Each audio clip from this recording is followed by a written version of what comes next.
So, yesterday was a very fun day. I went and collected what I'm in right now, which is a brand new Jaguar F-Pace SVR.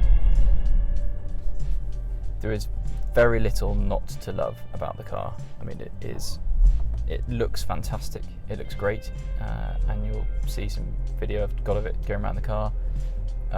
It sounds incredible, like SVRs should sound and have sounded on other models. It's generally just a very lovely place to be.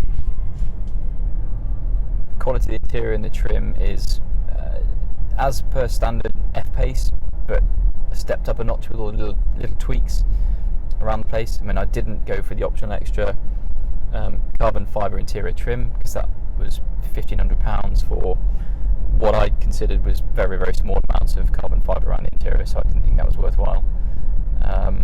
But elsewhere, just the two-tone leather really works, and on the seat backs with the quilted effect on the leather, looks absolutely stunning.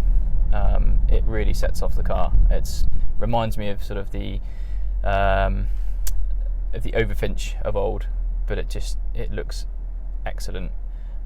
These seats, they're incredible. I mean, they're very thin to look at, but they really work. They are racing style seats.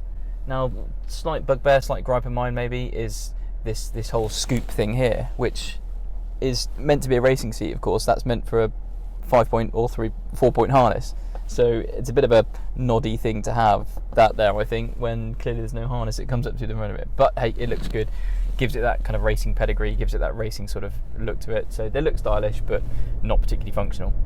But in general, the interior is just a really fabulous place to be. Full pan roof, again, just floods the cabin with light, and it makes it a really nice place to be.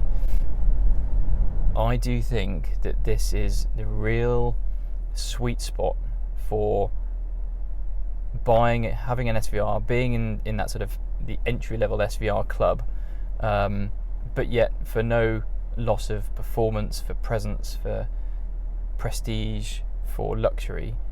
I mean, this really must tick an awful lot of boxes. And if you think that this, in terms of its exterior dimensions and interior size, it's not significantly smaller than the Range Rover Sport, and therefore why would you pay £25,000 before options more for a Range Rover Sport? I'm not sure I would. The Range Rover Sport SVR was a very different beast to the Range Rover Sport. Fully appreciate that, and actually the driving characteristics of the two are night and day. This is different again still from the Range Rover Sport SVR.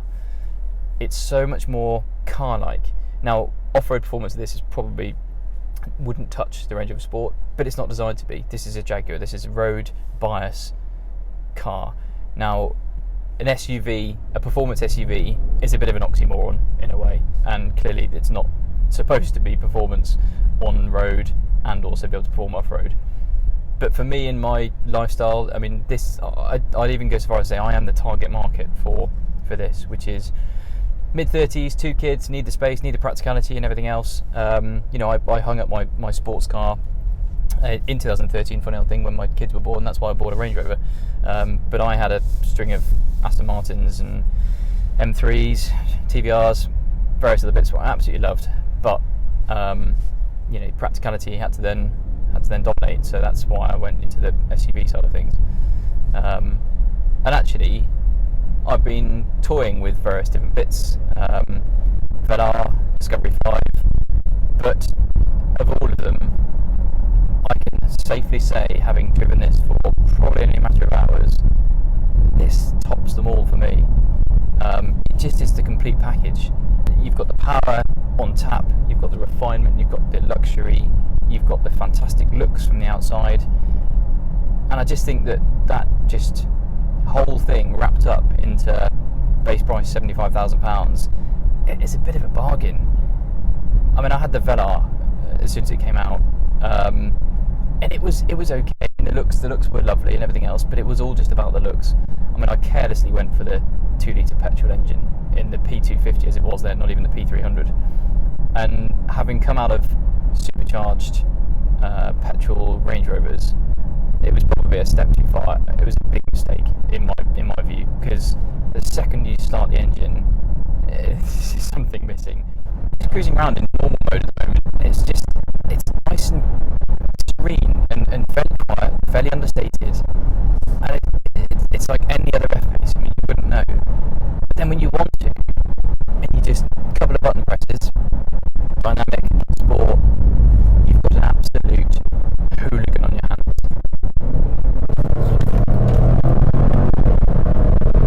I mean, just pulls and pulls, and people are very aware of this, what is now decades old, I think it is over 10 years old, engine, fully supercharged. The Jaguar Land Rover have been putting in a lot of their models for, I think, close to sort of 12 years now. It's a sublime engine, absolutely incredible. And I know it's been detuned for this model, and it's only pushing out just over 500 horsepower, as opposed to the 575, which they're putting in other models. But nevertheless, it is ample. I mean, I really do think that the 0-60 time, there's instantaneous response. There's no turbo lag, no delay. The gearbox is crisp. The ZF gearbox is just absolutely on the money, as it always is. No issues whatsoever with putting the power down. No lag or delay in changing gears when you want them to. And it's just such a joy to drive. It feels nimble, it feels quick, and it's still an over 2-ton car, but it's just incredible. You can have it. It's a Jekyll and Hyde of a car, this, without a shadow of a doubt. In the best possible way. You've got an absolute animal underneath that bonnet with a couple of button presses that just releases it, and ready to be unleashed. And it just goes and goes and goes. Being very slightly picky, very slightly. I'm still absolutely adoring the drive, but I'm not sure that it is quite as loud as the first generation Range Rover Sport SVR. Now that, when you started the engine, you woke your neighbours. When you put it in dynamic mode and put it into sport, it was an absolute howl when you were putting your foot down. And almost every single time on the overrun, when you rev it on the overrun, you get pops and bangs and crackles. With this, you get them, but they're far less frequent.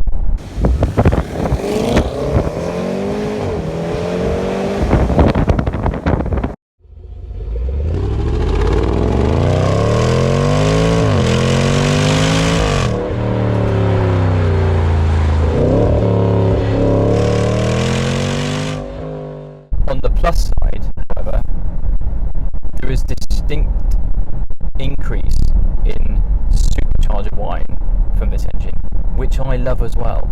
So you don't just get the engine roar from the exhaust, you actually get a much more pronounced supercharger whine from the front. Now that's something that I didn't think there was, whether it was overshadowed or sort of you couldn't hear it because of the exhaust on the back of the Range Rover Sport SVR, but I didn't think it was quite so pronounced on things. And the previous Range Rover 5-litre supercharger that I sold back in November, you didn't really hear the supercharger on that. Whereas this, it's got a really distinct supercharger whine, and hopefully I'll be able to capture some of that audio and put it on this video. But that's really fun. I mean, that really is the essence of not just a 5-litre V8, that is a supercharged V8, and that is a supercharger whine, which doesn't overshadow the V8 noise or anything else. It just complements it. It's just that really audible whine. And I'll add some video of the whine, and hopefully you'll be able to pick up on it.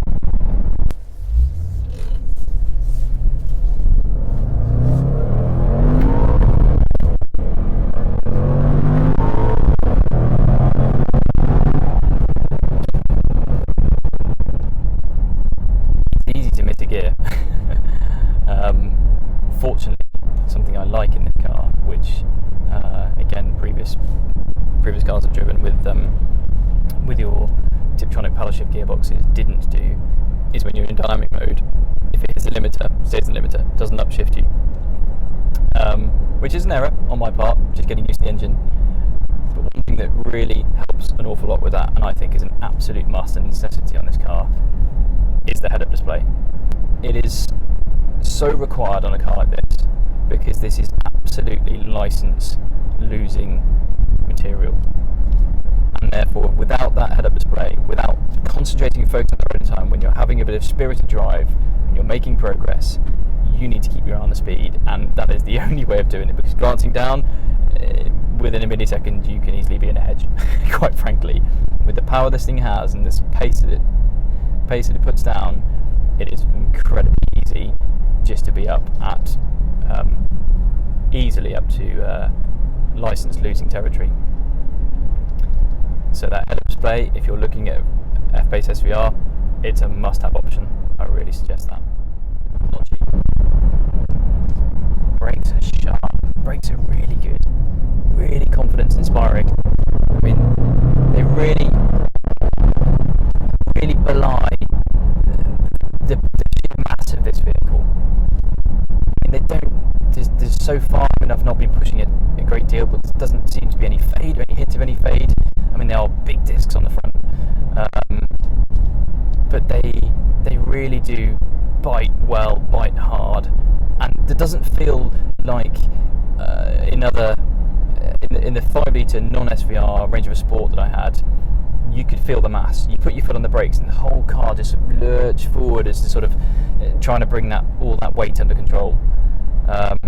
Not so much in the SVR, the Range Rover Sport SVR, but in this, you don't feel it at all. It's really planted. So certainly in dynamic mode, when you've got the suspension in dynamic mode, and it's all locked up and it's all very much doing its job, it corners incredibly level, and it doesn't pitch or roll hardly at all under load.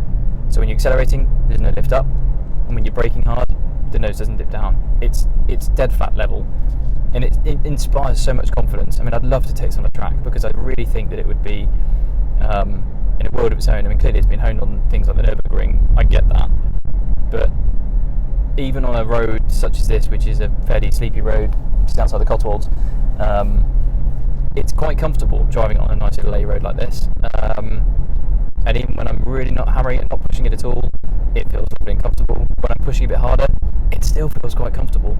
Yeah, you can throw it around the corners, and let's face it, anyone can drive quickly badly, myself included. But the key to all of this is obviously trying to keep it as smooth as possible, and this car allows you to do that. It allows you to flow between the bends, it allows you to flick it from one bend, position it to the next.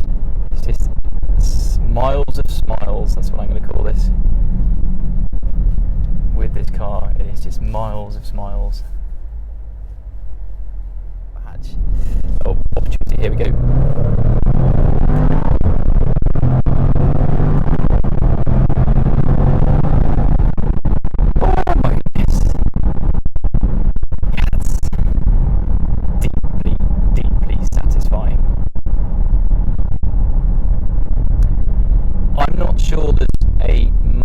Fun way of turning fuel into noise